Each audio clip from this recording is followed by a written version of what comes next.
Welcome to Enigma of the Unknown. Today, we're taking you on a journey into real-life horror stories. Chilling tales that are not for the faint of heart. From ghosts in abandoned houses, the eerie laughter of children echoing from the basement, to the woman with the red scarf outside the window. These stories have left a haunting impression on everyone who's lived through them. Turn off the lights, put on your headphones, and prepare to hear every detail, as these tales might just change the way you look at your own home. Are you ready? Then let's begin. Story number 1. The Man Outside the Window. I'd never been particularly fond of Halloween. People tend to get overly invested in decorations, costumes, and all the bizarre aspects of the holiday. But for me, it's always just been a chance for kids to have fun and collect candy. But Halloween of 2016 changed my perspective forever. After that night, our family never celebrated Halloween at home again. At the time, my family had been living in New Jersey for a few years, renting a house in a suburban area. It wasn't a fancy place, but it was cozy and comfortable for our little family, me, my wife Sarah, and our 8-year-old son, Ethan. That year, Halloween fell on a Monday, and as usual, we didn't go overboard with decorations. A few fake cobwebs hung by the window, a couple of carved pumpkins on the porch, and a few plastic gravestones on the front lawn, just enough to add to the festive spirit. The evening started off like any other Halloween. I took Ethan around the neighborhood to trick or treat, while Sarah stayed home to hand out candy to other kids. By around 9 p.m., after making our rounds in the neighborhood, we decided to head back. Ethan gleefully dumped his entire bag of candy onto the living room floor. Laughing at his stash, Sarah made herself a cup of tea, settled into an armchair, and I stretched out on the sofa, flipping through TV channels but finding nothing interesting. As I was flipping past a few horror movies, something outside the window suddenly caught my eye. At first, I thought it was just a reflection from the street decorations. But as I looked closer, my heart nearly stopped. A man was standing there, right outside our living room window. I had no idea how long he'd been standing there, but his eyes, they were cold and empty, as if he could see right through the glass, right through me.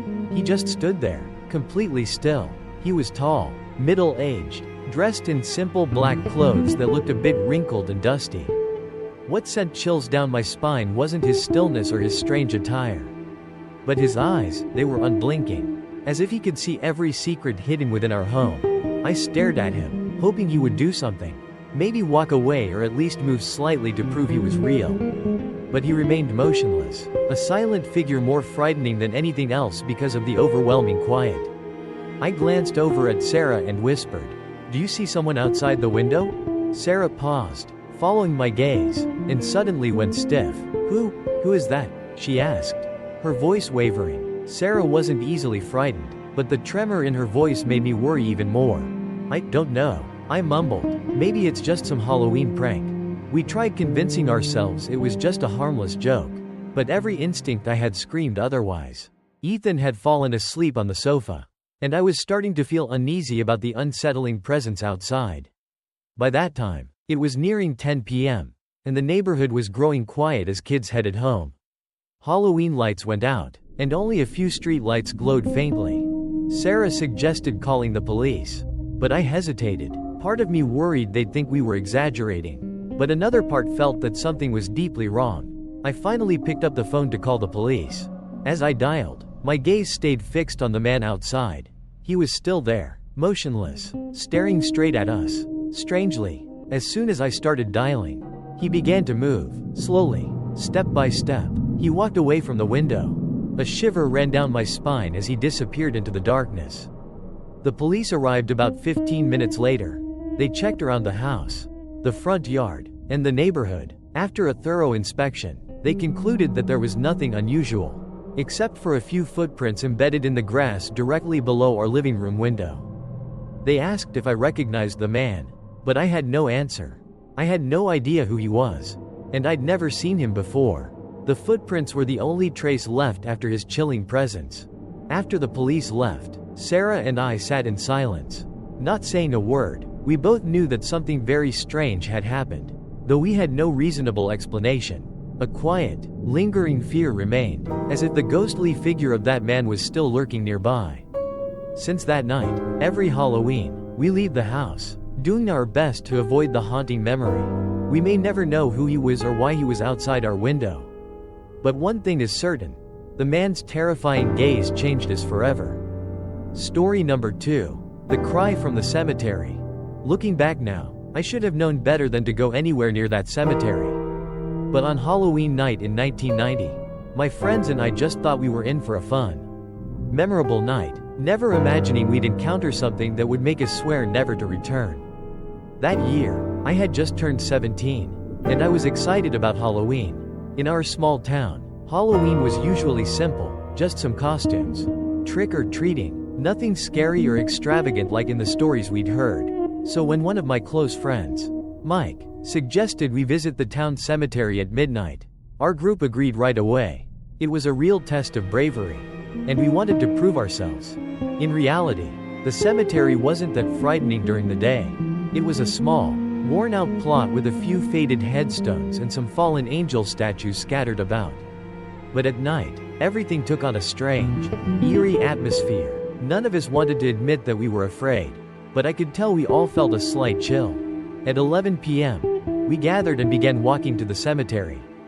Halloween night was cold, and the wind blowing through the air sent shivers down our spines, almost as if warning us of something. But rumors about the cemetery were just that, rumors, since no one we knew had ever had a bad experience there. We reassured ourselves it was all just a spooky prank. We crossed the rusty iron gates, bathed in the faint light of the moon. A silence blanketed everything. There wasn't a sound or a soul around, only the crunching of dry leaves beneath our feet as we walked. I had the unsettling feeling of someone watching us from the shadows. But when I turned to look, there was nothing. When we neared an old grave in the center of the cemetery, a strange sound emerged. At first, I thought it was just the wind, but it wasn't. The sound was deep, drawn out, and clear, like the cry of someone in sorrow. We all froze, standing silently, listening. It was a cry, but not from beside us, it was coming from underground. The cry was soft, as if suppressed, but with each passing second, it grew louder, clearer, echoing from deep beneath the earth. It wasn't the cry of the living, it carried something dark, something filled with pain, as though it had been buried there for an eternity in silence. Mike looked at me, his eyes wide, face pale. Did you hear that? He stammered, his voice shaking. Everyone nodded, too stunned to speak, each of us haunted by the eerie sound. An indescribable fear crept over me, as if the soul beneath was trying to tell us something, begging for help or warning us to leave. Suddenly, the crying stopped. There was nothing, just a suffocating silence. We looked at each other, breaths shallow, unsure of what to do. A cold chill ran down my spine, and we just stood there, paralyzed, waiting for something, though none of us knew what. Then, just as we began to turn and leave, the crying started again, this time louder, more intense. It sounded like a scream, like the soul below was clawing, desperate to break free, filled with suffering and despair. We didn't waste another second. No one said a word. We all just screamed and bolted toward the cemetery gate. The crying followed us with every step, as if it were chasing us, unwilling to let us go. I could feel an icy presence right behind us, just a few steps away. We didn't stop running until we were out of the cemetery. And even then, we kept going all the way home in silence. Once we finally stopped, we stood there, catching our breaths, our faces pale, eyes wide with terror. No one dared speak of what had happened, as if just mentioning it would summon that haunting cry back to us. Since that night, none of us has ever returned to that cemetery. Sometimes, late at night, I think of that cry, the sound echoing from the cold earth.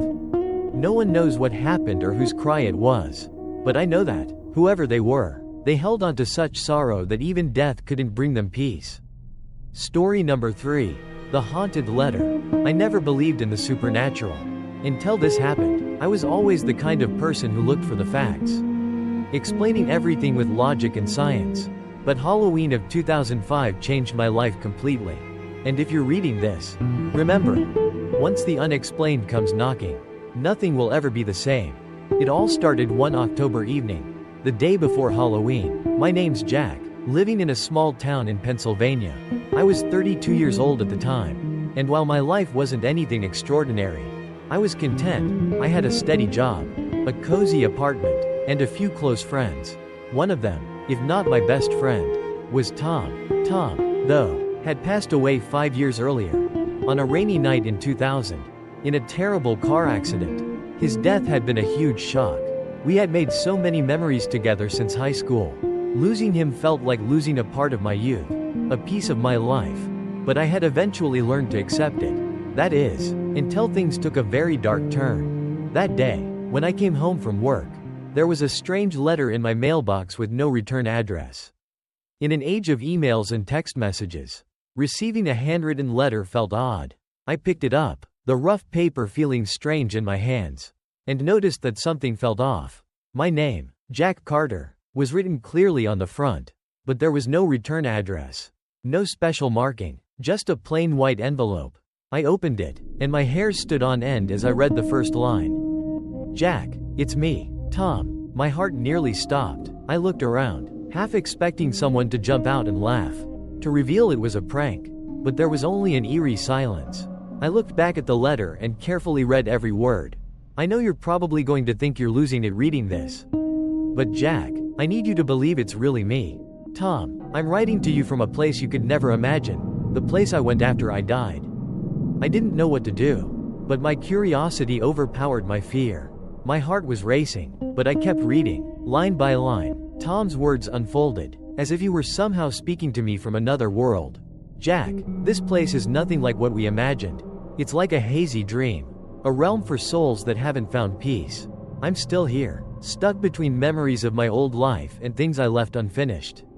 But the strangest part, Jack, is that I'm not alone. Hundreds, maybe thousands of other souls wander here, with nowhere to go. As I read this, my hands shook. I almost wanted to put the letter down, but something compelled me to keep reading, as if Tom himself were calling out, wanting me to understand something important. Jack, there's one thing I want you to know, we'll see each other soon. I stopped, my eyes fixed on those words. I couldn't believe what I was reading. How could a dead man be writing to me? And what did he mean by, we'll see each other soon? Thoughts swirled in my head as I tried to find some reasonable explanation. Could someone have impersonated Tom and sent this letter? Was it just a cruel prank? But then I looked closer at the handwriting, and my heart sank. It was unmistakably Tom's handwriting, down to the last stroke. I remembered it clearly from our school days, from times he'd written notes in my notebook or scribbled silly messages to me. How could it be possible? Fear crept into every inch of my body, and I just sat there, paralyzed, holding the chilling letter in my hands. That night, I couldn't sleep. Every time I closed my eyes, I pictured Tom, his face vividly in my mind, as if he were right beside me, trying to tell me something. By the next morning, I decided to do the only thing that I thought might give me some peace. I had to find out if this letter could really be from Tom. I started reaching out to old friends, hoping one of them could shed some light, but no one knew anything. They were all just as baffled, concerned for me, and a few thought maybe I was just too haunted by his death. In the end, I visited Tom's old house, where his family still lived. I didn't mention the letter, just asked about Tom, hoping for any clue. His mother seemed normal, and no one in the family thought Tom had left anything behind before he died. Weeks passed, and I started to convince myself that the letter had been some twisted coincidence. Maybe a prank by someone in our old friend group. I got back to my regular life, and Halloween faded into a faint memory. But a few months later, something horrible happened. That night, on my way home from a party out of town, I was hit hard by a truck. I don't remember all the details.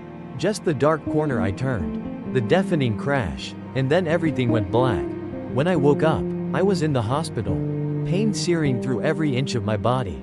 The doctor told me I was incredibly lucky to be alive, that the crash should have taken my life.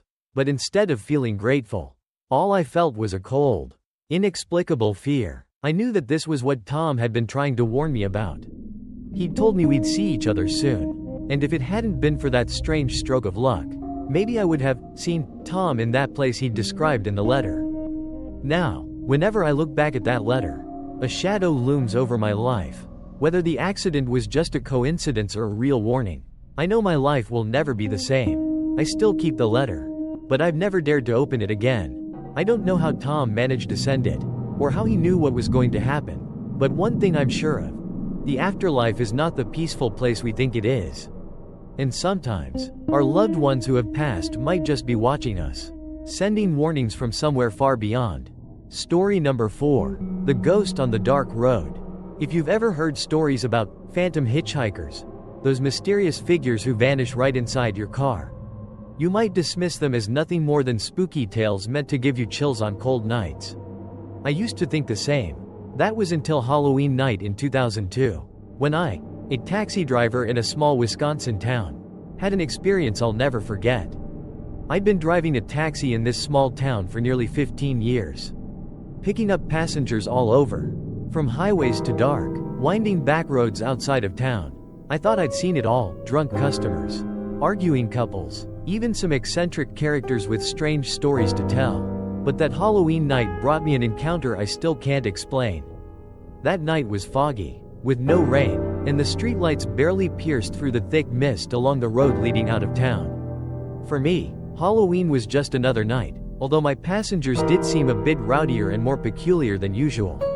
I was already thinking about the end of my shift, heading home, sinking into the sofa with a warm cup of coffee, and putting on an old movie I'd seen countless times. But as the clock crept toward midnight, something happened that changed everything. I was driving down a deserted road near the woods, a stretch of highway where you'd rarely see another soul. The dim streetlights, coupled with the tall, looming trees on either side, made the road look eerie in the fog. As I was driving, I noticed a figure standing by the roadside in the distance. It was a young woman in a long, flowing white dress, illuminated by my car's headlights. Her hair was long and dark, falling over half her face. Something didn't feel right. She stood there without making any attempt to signal or wave me down. But in my line of work, finding someone alone on a deserted road late at night wasn't unusual. Sometimes, people just needed a ride. I decided to pull over.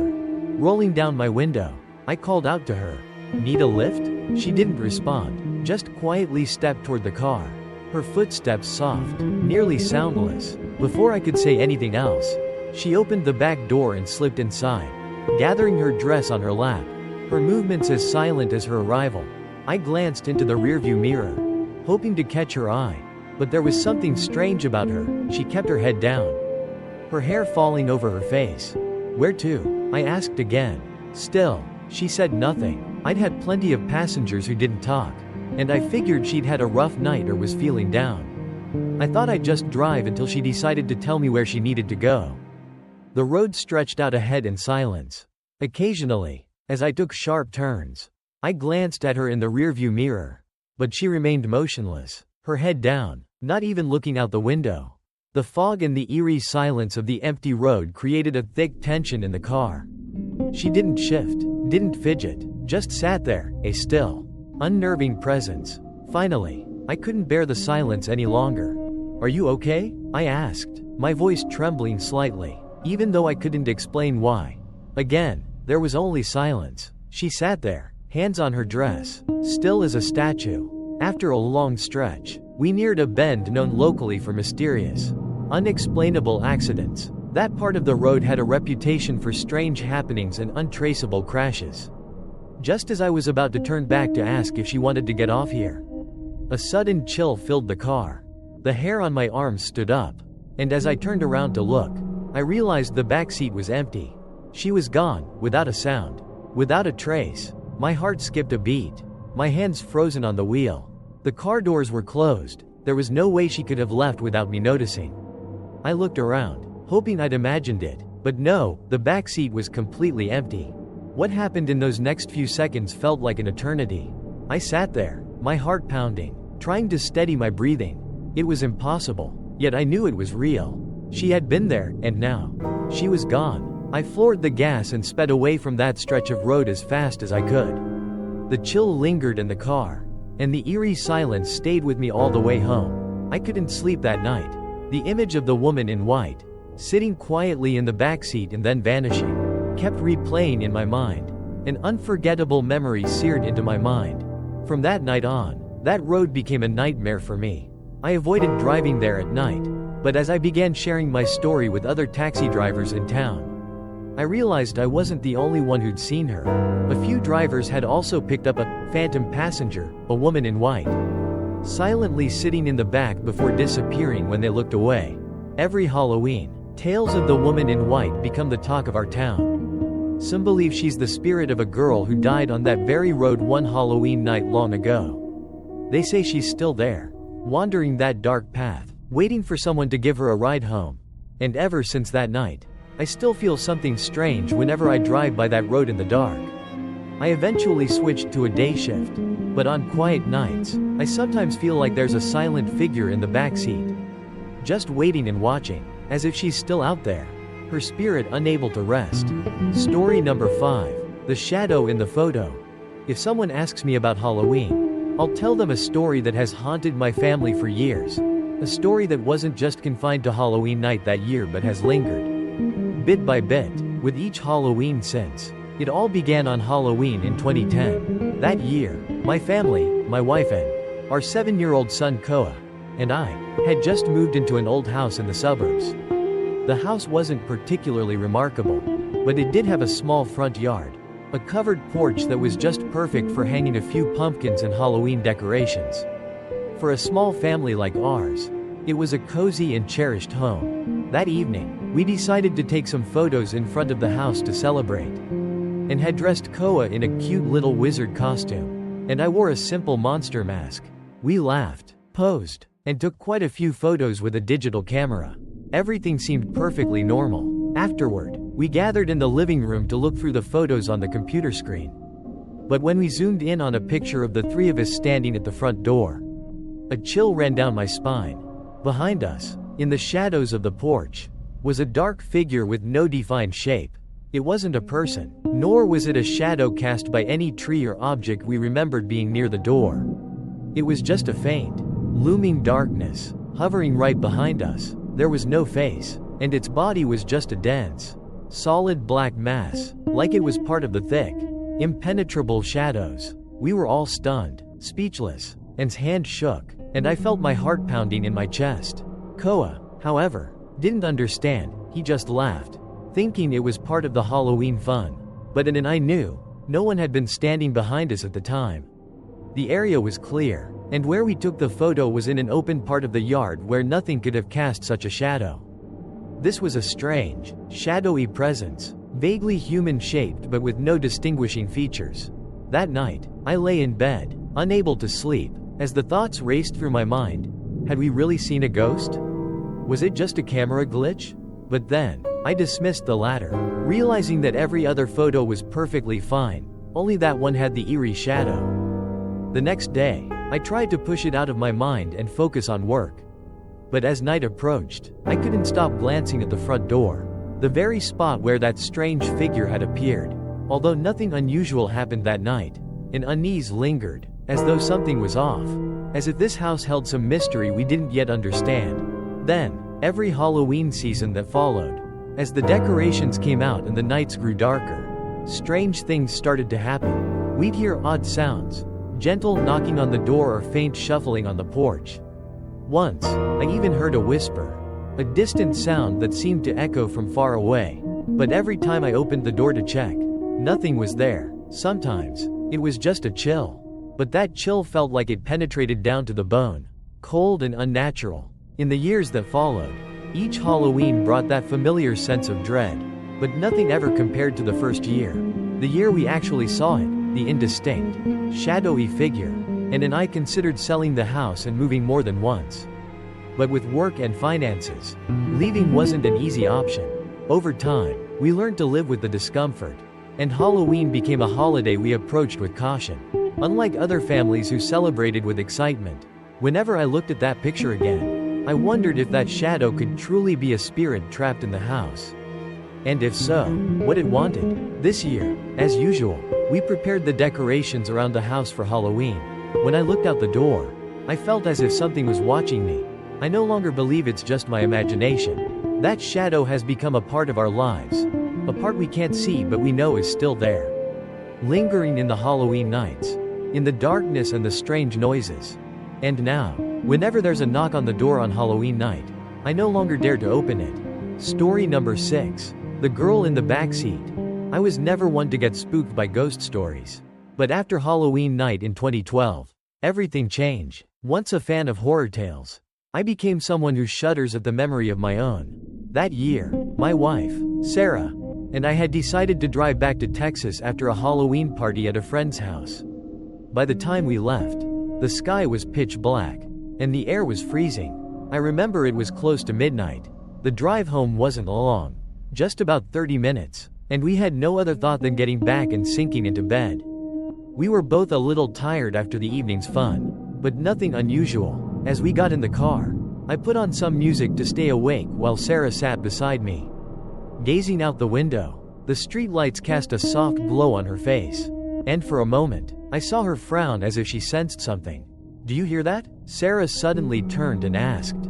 I frowned, trying to listen, but aside from the faint music from the radio, I heard nothing. "No, I don't hear anything," I replied, forcing a smile to ease the tension in her eyes.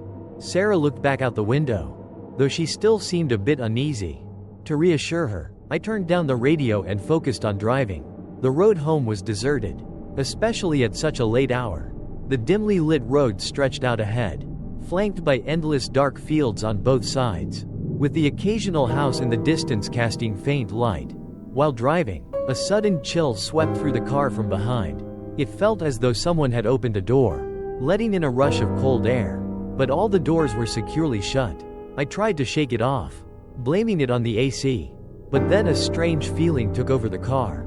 It wasn't loneliness, it was the feeling that someone was sitting right behind me. Just a few feet away, I glanced in the rearview mirror, and my heart nearly stopped. There, in the backseat, sat a girl. She had long hair that draped over her shoulders, but what was truly horrifying was her face, pale to the point of being ghostly white. With deep, dark eyes that showed no sign of life, she just sat there, motionless, her gaze fixed on some distant point. I didn't dare blink or look at Sarah. Everything felt unbearably heavy, and I felt my heart racing as if something terrible was about to happen. I didn't know what to do. I couldn't tell if she was real or a mere figment of my imagination. At that moment, Sarah suddenly turned to look into the backseat. She froze, her eyes wide, and I knew immediately that she was seeing what I was seeing. We both sat there, paralyzed, unable to move. Then, as suddenly as she had appeared, the girl vanished. She was gone before we could do anything, as if she had never been there. Sarah and I looked at each other, speechless. Both of us were breathing heavily, trying to make sense of what had just happened. Did you see that?" Sarah asked, her voice shaky, her eyes wide with fear. "Yes, I saw it," I replied, my voice trembling just as much. We stared at each other for a long time, neither knowing what to say or do. Finally, I decided to speed up, desperate to get off that road as quickly as possible. My heart was still pounding, and I knew Sarah felt the same. We didn't say another word the rest of the drive home, each lost in our own fear. When we arrived home, we quickly locked the doors and checked every corner, terrified she might have followed us. We didn't sleep at all that night. The image of that pale girl, with her hollow, dark eyes, haunted me, and I knew Sarah wouldn't forget it either. Since that Halloween night, we've never driven late at night again, especially on Halloween, no matter how many people say it was just fatigue or a trick of the mind. I know what I saw was real. That girl, a strange figure who appeared and vanished, leaving a chilling cold in her wake, is something we never want to see again. And if you ever feel like there's someone sitting in your backseat while driving late at night, I advise you, don't ever turn around. Story number 7, The Midnight Knock. If you think Halloween is just for dressing up and having fun, I urge you to think again. This is my story, from Halloween night in 2004, and ever since, whenever I hear a knock at the door at midnight, my heart races and I have to remind myself that it wasn't a nightmare, it was real. That year, I had just moved to a small town in California. My new home was in a quiet neighborhood with friendly, kind neighbors. As Halloween approached, the town grew festive. Every house was decorated with pumpkins, cobwebs, and fake ghosts hanging from trees. Though I was an adult, I still loved Halloween's atmosphere. It brought back memories from childhood and, somehow, gave me a strange warmth. That night, I had no special plans. Around 11 p.m., I turned off the TV, poured myself a glass of wine, and settled onto the sofa with an unfinished book. Nothing felt unusual. The silence of the late night surrounded me, occasionally broken by the sound of leaves rustling as the wind brushed through the old trees outside. But then, at midnight, as I was engrossed in my book, an unexpected sound echoed. Knock, knock, knock, a rapid knocking so intense it made me jump. Who would be knocking at this hour? I stayed quiet, waiting, thinking it might have just been the wind or a branch tapping against the door. Thud, thud, thud, the knocking returned, louder and more insistent. I set down my wine, feeling a chill run up my spine. Perhaps someone needed help. Cautiously, I approached the door. Peering through the peephole, I saw nothing but pitch-black darkness outside. No one was there, yet the knocking continued. It was as though something, or someone, stood right outside the door, refusing to leave until I answered. I took a deep breath, hands shaking as I unlocked the door and slowly pulled it open. Outside, there was nothing, complete emptiness. The cold night wind swept by, making me shiver. I looked around, trying to find any trace of someone, but there was nothing but darkness and eerie silence. I was about to head back inside when I noticed something on the doorstep, a faded photograph, covered in a thin layer of dust as if it had been there for years. I picked it up, and my heart stopped for a moment as I looked at the face in the picture. It was me, but not the current me. It was a picture of me as a young child, maybe 7 or 8 years old. I didn't remember ever taking that photo, and I'd never seen it before. My mind spun, trying to make sense of this impossibility. How could someone have an old picture of me and leave it here at midnight? I looked around once more, feeling as though someone was watching me from the shadows. But again, nothing. The strange, icy chill took over, and I quickly closed and locked the door. I sat back down on the sofa, holding the photo, examining it closely. There was something unsettling about it. I was wearing clothes I didn't recognize, and my expression in the photo felt odd. My eyes seemed empty, and my smile was faint and chilling. It didn't look like I was looking into the camera but rather, at something else. The longer I stared, the creepier it felt, like the face wasn't mine. That night, I couldn't sleep. The knocking echoed in my mind, and the photo haunted me, like a sign of something yet to come. In the days that followed, I tried to push the incident from my mind. I wanted to believe it was just some prank, but deep down, I knew something was off. Every time I passed by the doorstep, I glanced at the spot where I'd found the photo, feeling as though a ghost was watching me from somewhere.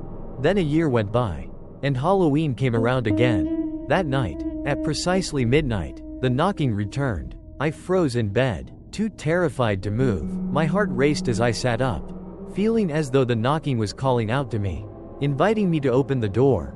But I didn't. I just sat there in the dark, waiting for it to stop. Yet, night after night, the knocking continued, at the exact same time each year on Halloween. Each time I ignored it, the knocking grew louder and more desperate, as if a lost soul was searching for something from me. But I couldn't, and wouldn't, face it. Every year, I hear that knocking, feel that strange, haunting chill, and look at the old photo, still haunting me every day. It's a photo of me, yet somehow, not me. Since then, Halloween has lost all its joy and become a chilling reminder that there are mysteries we should never open the door to. And if you ever hear a knock at midnight on Halloween, remember, don't open the door. Story number 8. The Woman in the Red Scarf. The story I'm about to tell has haunted my family ever since Halloween of 2018. It was the night when the peace of our small home in New Orleans was shattered forever by a mysterious figure, a presence we still see, hear, and feel every Halloween. Our family moved to New Orleans in the fall of 2018. The city is famous for its old-world charm, rich history, and intriguing ghost stories. But, honestly, I'd never believed in ghosts or the supernatural. To me, all of it was just stories meant to scare the faint-hearted. We rented a small house in the French Quarter, built in the early 20th century, with the signature New Orleans architecture, a broad balcony, large windows, and high arches. It had a captivating, almost mystical charm, but I wasn't concerned with any of its mysteries. Everything began on Halloween night that year. That evening was chilly, and the air felt especially crisp. Our family, my wife Ellie, our 2 young children, and I, spent the night dressing up, decorating, and handing out candy to neighborhood kids. Around 10 p.m., we started tidying up and getting ready for bed. The kids were fast asleep, and Ellie and I sat in the living room, watching the eerie glow of jack-o'-lanterns from the house across the street. And then, just as we were talking, I felt an intense chill up my spine. I didn't understand why, but a strange coldness seemed to seep through me. Ellie also stopped mid-sentence, her eyes wide, staring intently out the front window. Do you see that?" Ellie whispered, her hand trembling as she grabbed mine. I turned and froze. Standing right outside the window, barely visible in the dim streetlight, was a woman. She wore a long, old-fashioned dress, her form shadowy as if cloaked in mist. Draped over her head was a deep red scarf that stood out in the night. She stood there, motionless, just staring at us through the glass. Her eyes were black and hollow, deep as if they could swallow you whole.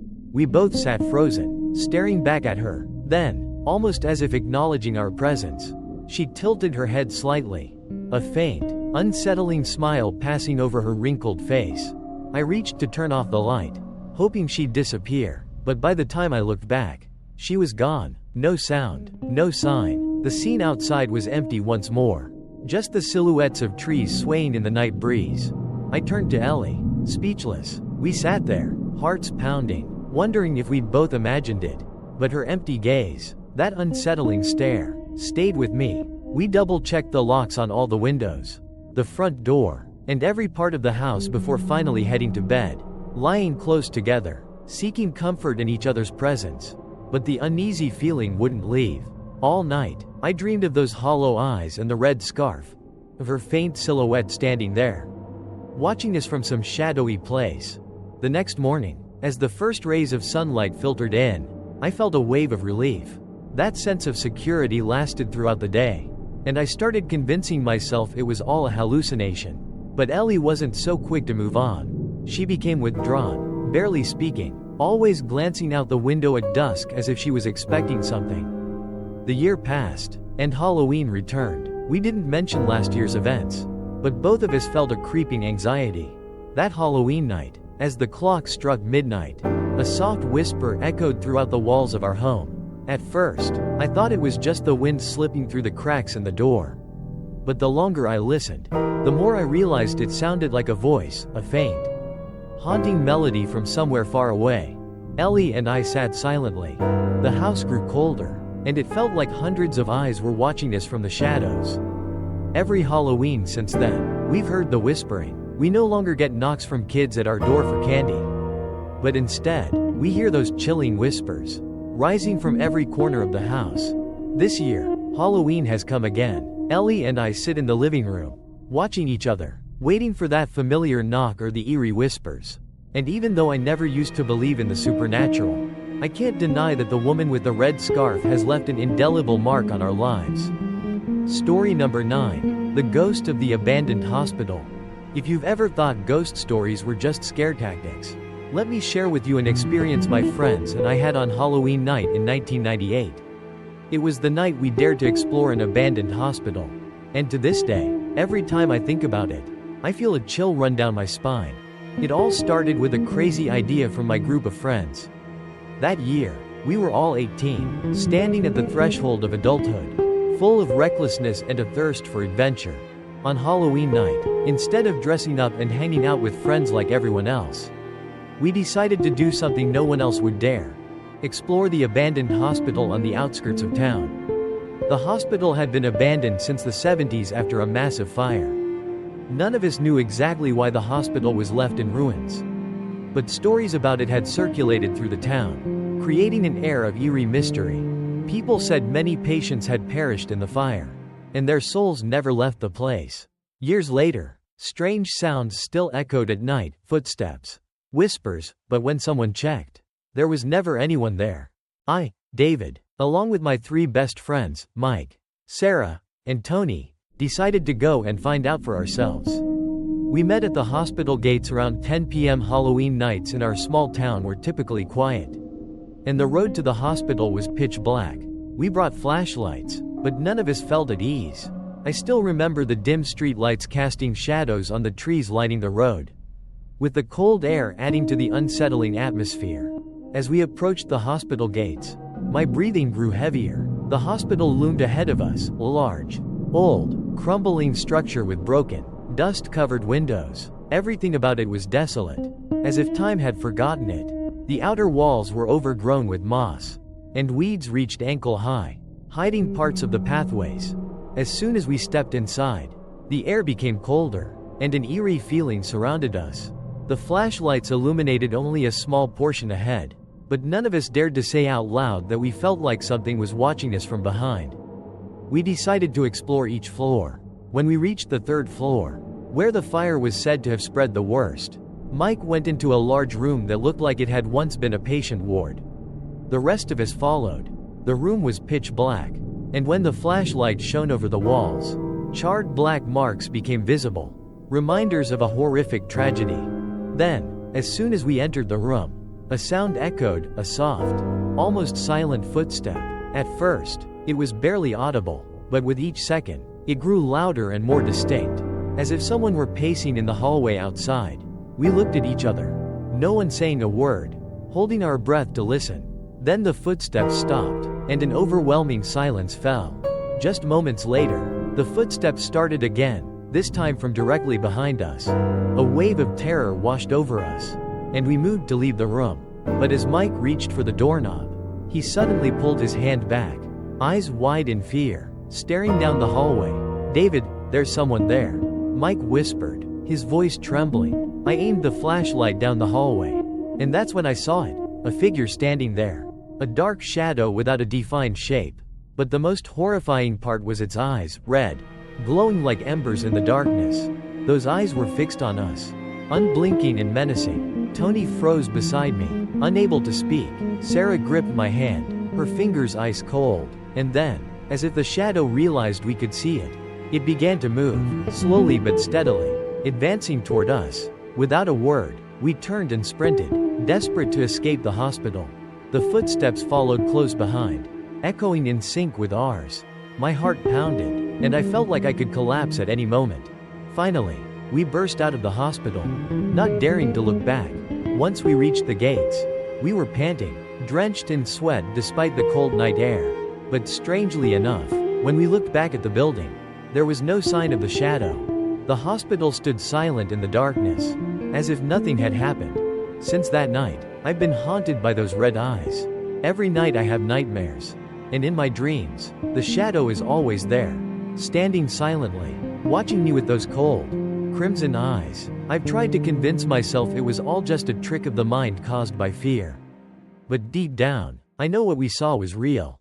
We never dared return to that abandoned hospital. Sometimes, I wonder if that shadow was the soul of a patient who couldn't move on. Or something even more terrifying, a dark presence left behind in that decaying building, waiting for someone to enter so it could haunt them forever. Story number 10. Children laughing in the basement. Halloween has always been a special time for my family, not because of decorations or festivities, but because it's the one night of the year when our home in Ohio becomes a place people tend to avoid. It might sound silly to you, but after every Halloween night, I can't shake the eerie feeling that lingers from the sounds that come from our basement every year on that night. The story begins on Halloween in 2011. That was our first year living in this house. It was an old house, built in the 1930s, yet it seemed sturdy. We had remodeled the entire interior, updating every room to make it cozy and comfortable for modern living. Everything was perfect until Halloween arrived. That night, after handing out candy to the neighborhood kids, we gathered in the living room, sipping hot tea and watching Halloween movies. The air was cool but not harsh. There was a light autumn breeze outside, and I felt content and warm sitting with my family. When the clock struck midnight, I heard it, children laughing, somewhere below us. At first, I brushed it off, assuming it must have been coming from the street. But then the laughter grew louder, and it seemed to echo up from the basement. Directly below us, my wife, Julia, and I exchanged worried glances. We both knew our two kids had been asleep upstairs for hours. Besides, our basement wasn't a play area. It was filled with old furniture and storage items that we rarely even looked at. Sometimes the neighborhood kids would play nearby, but certainly not at this hour. Julia whispered, "Did you hear that?" I nodded, a chill running down my spine.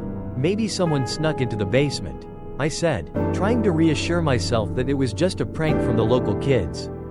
I grabbed a flashlight and cautiously headed down the stairs. Julia stayed upstairs, watching anxiously as I descended. As I reached the last step, the laughter abruptly stopped, leaving an unsettling silence. The basement was pitch black, with only my flashlight illuminating small patches in the space. I shone the light around, but nothing was there, just emptiness. But then I noticed something odd. The boxes, which I distinctly remembered stacking neatly in one corner, were now scattered around. I was sure no one in the family had touched them since we'd moved in. An uneasy feeling crept over me. The basement was empty, but something felt off. I stood there, trying to convince myself it was just my imagination. But as I turned to leave, I heard the laughter again, soft and close, right behind me. I spun around, but there was nothing there, just an empty space. Yet I could swear I had heard the laughter of a child. As if someone were playing right next to me, I hurried out of the basement, closing the door firmly behind me, and told Julia what happened. We were both unsettled, but we didn't want to wake the kids and scare them. We decided to brush it off and try not to think about it. But each year after that, on Halloween night, the laughter would return, echoing from the basement. Like clockwork, it would start around midnight and last for a few minutes. Every time we checked, the basement was empty, but things would be oddly rearranged. Over time, Julia and I started to believe that perhaps we weren't alone in this house. Maybe the spirits of children who once lived here long ago never left. Or maybe it was a part of the house's history that we'd never fully understand. But strangely, this only happened on Halloween, as though it were the only time these spirits could make their presence known. Now, each Halloween, we brace ourselves for the sounds.